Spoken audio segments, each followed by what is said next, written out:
Déco dans le présent pour mieux construire l'avenir. La chronique d'Interentreprise avec Francette Florimond. Bonjour, j'espère que vous allez bien. La semaine dernière, le député guadeloupéen Élie Califert a obtenu un large vote pour son texte reconnaissant la responsabilité de l'État dans le scandale du chlordécone. 100 votes pour, 1 contre et 80 abstentions des députés de la majorité.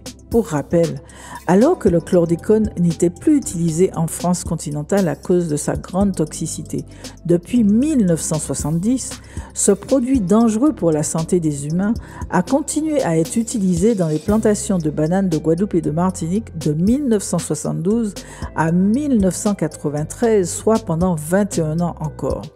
Ce qui fait qu'aujourd'hui, 92% de la population de Guadeloupe et de Martinique a cette molécule tueuse dans son sang, que le nombre de cancers de la prostate dans la population est parmi les plus élevés du monde et que les risques sur les femmes enceintes et les enfants ne sont toujours pas sérieusement étudiés. Cette situation explique pourquoi le non-lieu intervenu en janvier 2023, soit 16 ans après le début de la procédure judiciaire pour reconnaître les responsabilités, a eu du mal à passer. Si le texte porté par Élie Califert subira sans doute des transformations au Sénat, notamment afin que les responsabilités soient élargies aux propriétaires des plantations aux Antilles, et qu'il devra donc avoir un nouveau vote à l'Assemblée nationale, il présente cependant plusieurs avantages.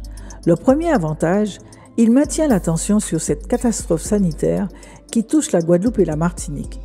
Les plans chlordécone, s'ils ont l'avantage d'exister pour aider la population à vivre et à s'adapter à cette pollution, ils sont notoirement insuffisants. Le second avantage, il est abordé dans ce texte la responsabilité morale de l'État, une notion absente jusqu'alors.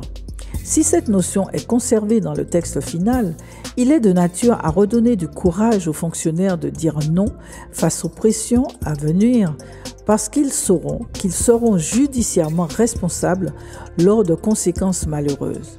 Le dernier avantage est de poser le principe de l'indemnisation aux non-professionnels malades.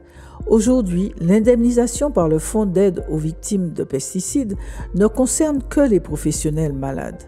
Rouleau bravo pour tous les députés qui ne lâchent pas l'affaire sur ce scandale sanitaire de même niveau que celui du sang contaminé et de l'amiante.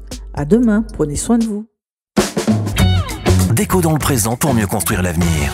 La chronique d'Interentreprise avec Francette Florimond.